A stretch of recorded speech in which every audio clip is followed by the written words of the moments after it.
do that tonight, but maybe tomorrow. Well, actually, that doesn't look as bad, but it's still not great. Ugh.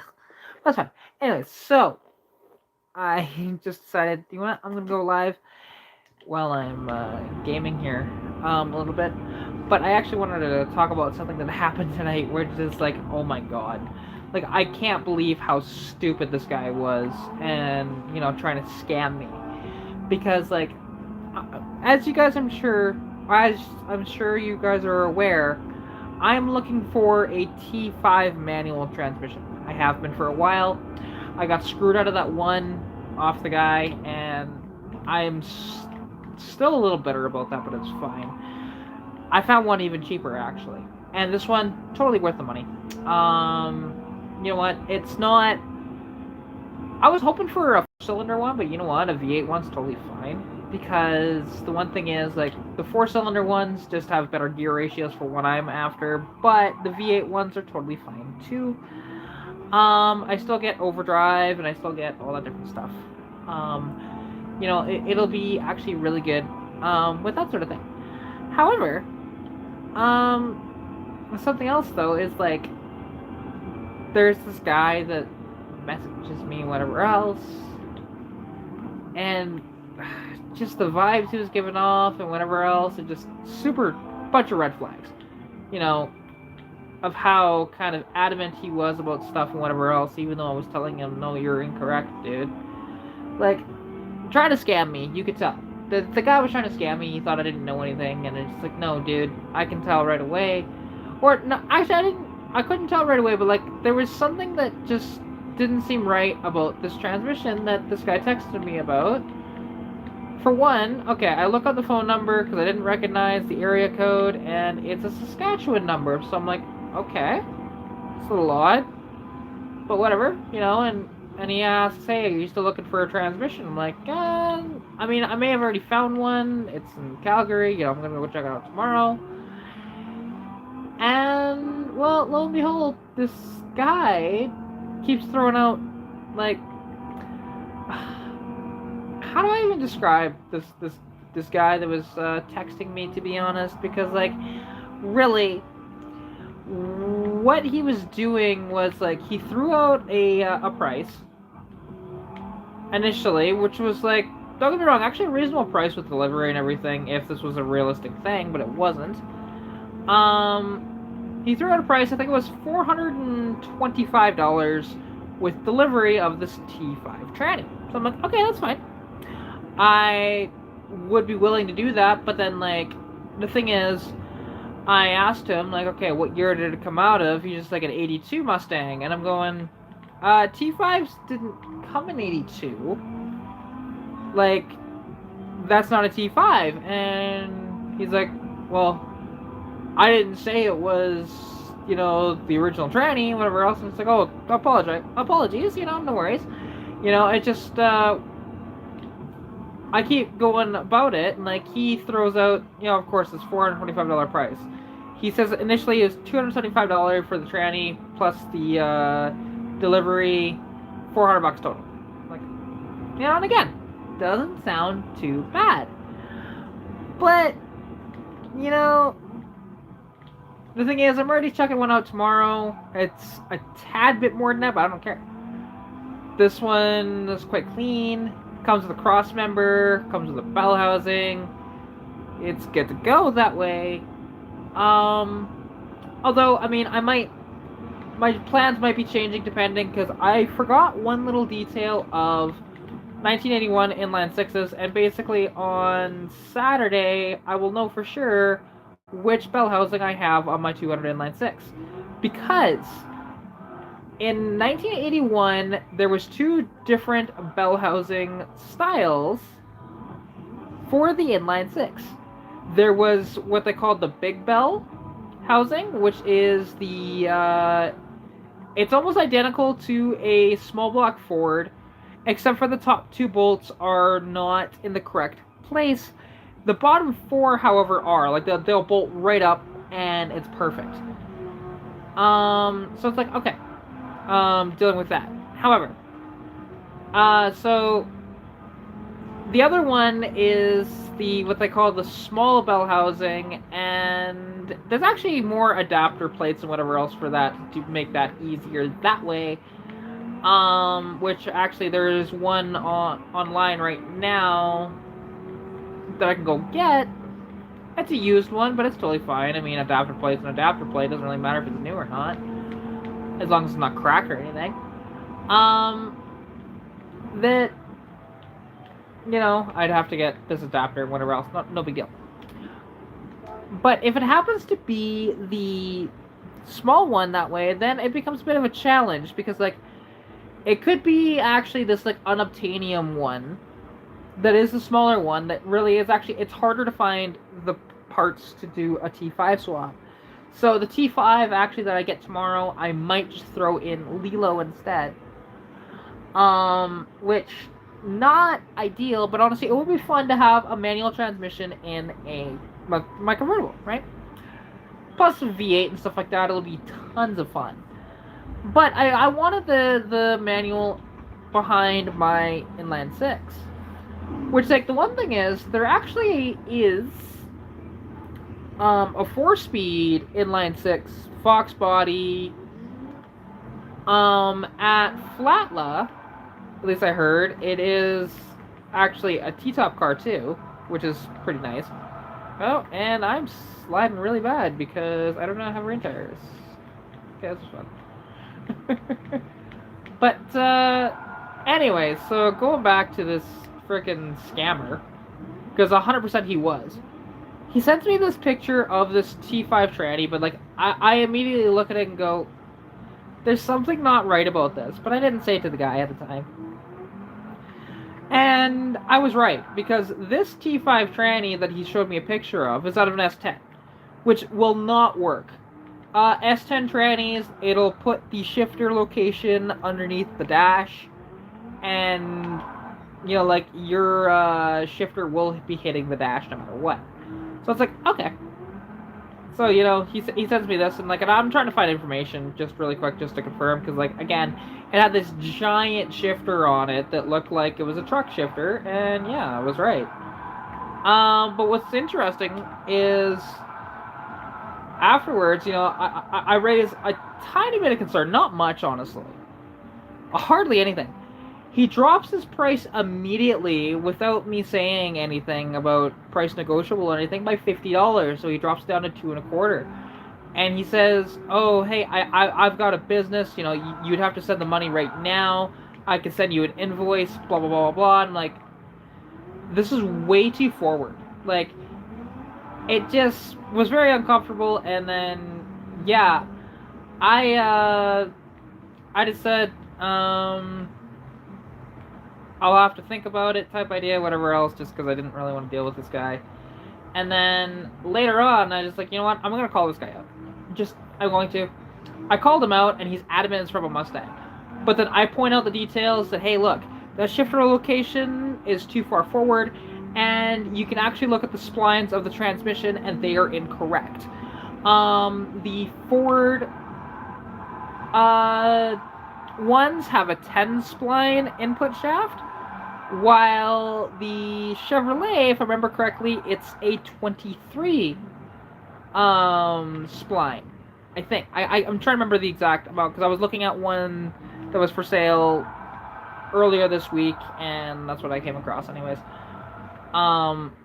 This one came with, like, something really nice, is a Willwood slave cylinder.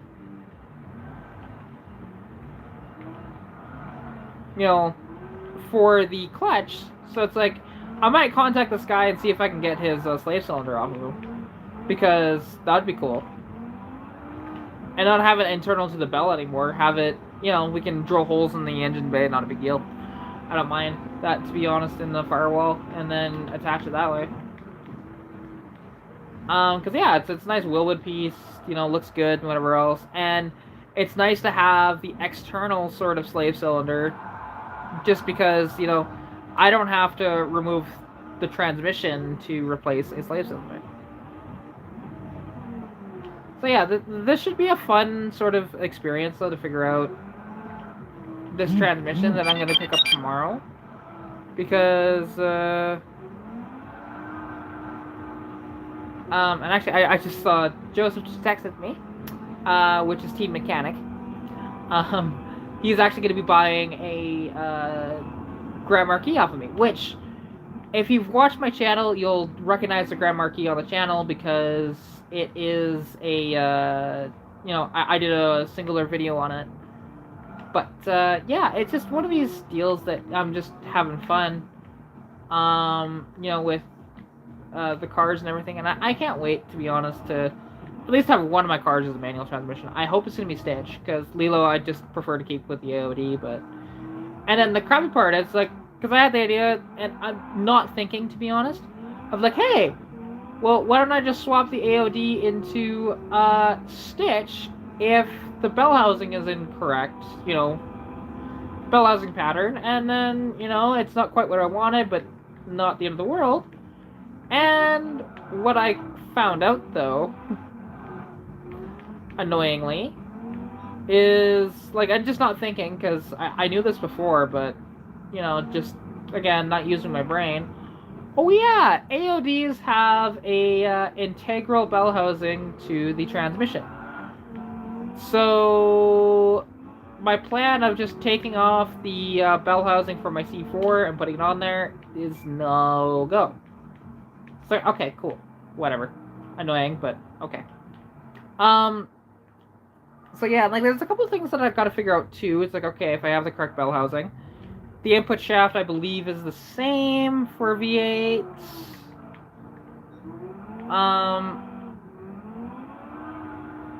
Trying to think what else I'll have to consider. Like, tail shaft is the same. I'll actually be able to utilize my stock drive shaft.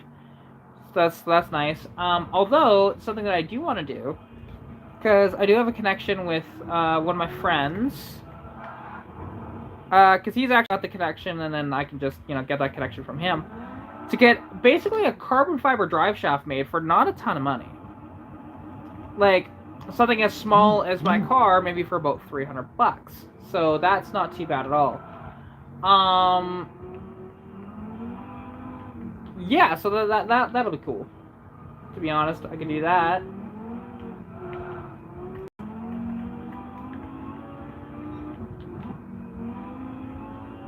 But, you know, and, like, it's something, because I was going to look for a T5 at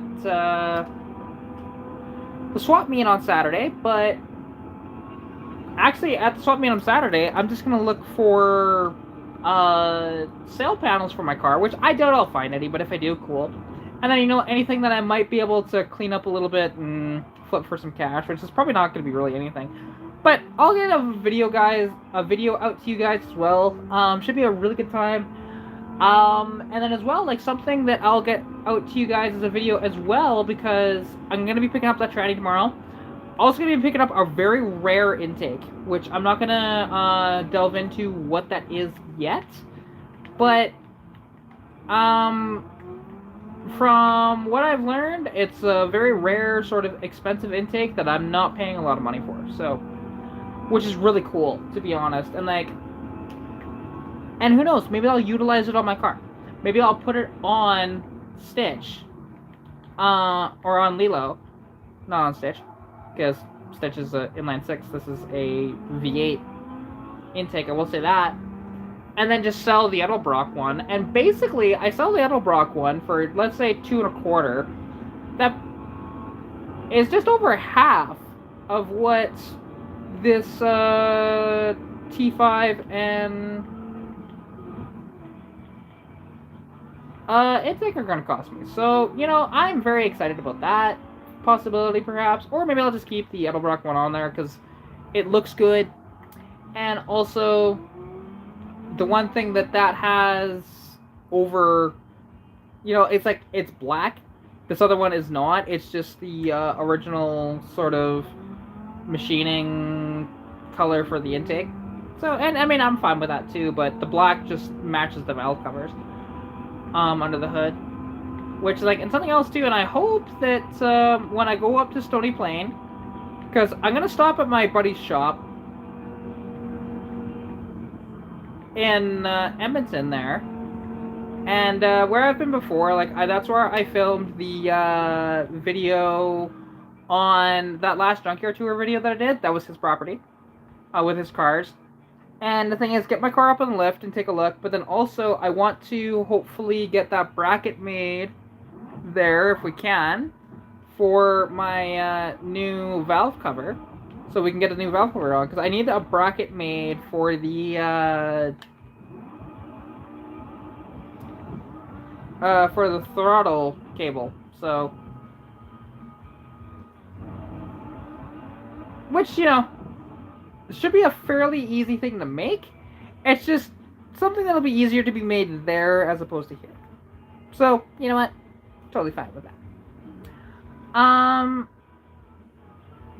Yeah, it's just because, like, could I make it here? Yeah, but it won't be very pretty here. And I want it to look a little nicer. So yeah, hopefully we can do that. Just, honestly, because he has a vise, so probably has some sheet metal lying around there. He's got tons of scrap and whatever else, so we can find something to make it work.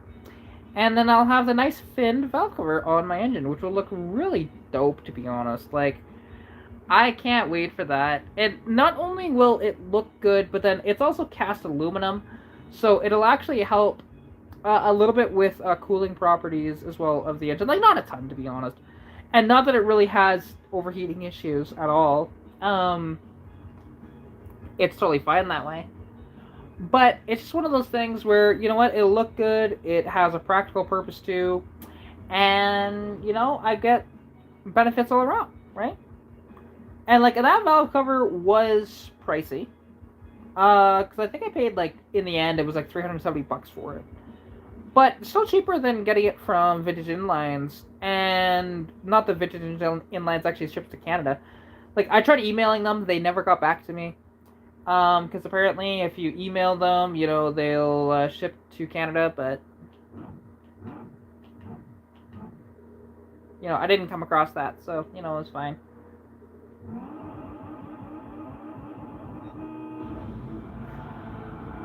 But yeah, just some exciting sort of things like that are coming up, that you guys will see on the channel soon. I was hoping to buy some stuff at the auction today, but unfortunately I didn't get anything at the auction.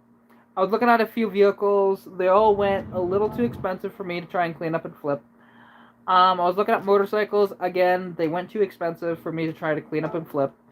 Like right now, COVID has made it difficult to actually get these things for a good price. Trucks, cars, bikes, anything. Which it doesn't make sense to me because, like, okay, nobody has money. Why did car prices go up for cars that, like, shouldn't? Like, I could get new cars going up in value, and I can understand used cars to a certain degree of newer models. But when it comes to sorry, my brain's not really working properly. It's just it's one of these things where, yeah, sorry, I'm just gonna end this.